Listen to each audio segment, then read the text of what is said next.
Hello, my name is Bree and I work at Bridgeville Public Library, and today I'm going to be teaching you how to make these little origami stars. You probably have everything that you need at your house currently right now. There's only 4 items: scissors, pencil, ruler, and paper. You're going to want paper that is bendable. Printer paper, again, probably something you have easily on hand, is really great for this. You can also make it as colorful as you want using color printer paper or even scrap paper. I would suggest avoiding glossy or thicker paper. It's not going to fold very easily, and you really want something that's bendable. Now, before we get into the actual how-to of it, there are 3 different widths that you can use to make your star. It creates 3 different sizes. You have 1 centimeter, 1.5 centimeters, and 2 centimeters. So the 1 centimeter is the star I showed you in the beginning.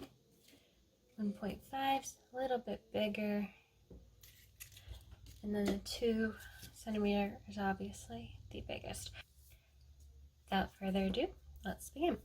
I'm going to take a 1 centimeter because I find it to be the easiest to use. For me, you may have a different preference. And then we're going to create a loop. You want it to be clear that there's an underside. And then you're going to put that loop over, basically make a sideways breast cancer ribbon. Then you're going to take this tail and you're going to put it through the loop. And like a slip knot, it's going to be loose. You're going to tighten it by slowly pulling up. The goal is you want to create a little pentagon. I'm going to keep tightening. Alright, so on my own, I'm going to tighten and make sure everything lines up. So the trick with this particular origami fold is like pressure.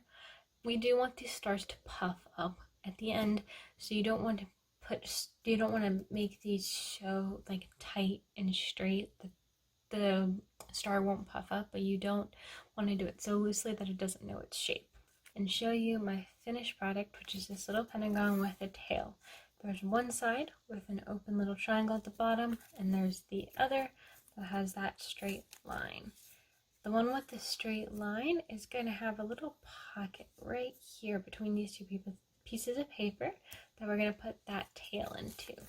This is hard to show on camera, unfortunately, so I have to do it from over here. So right now, I'm just making sure everything lines up. And then wow, that's tucked in. And now we have a perfect little pentagon. So when beginning your folding, we don't want to fold from this side. We're going to fold so that we actually create a bottom line. So we're going to just fold up and we're going to continue to crisscross.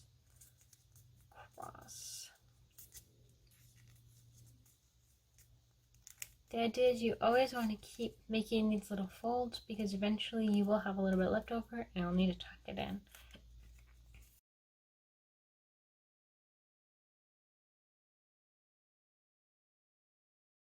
Now I'm just going over and over again until I have a tail and it has a little pocket.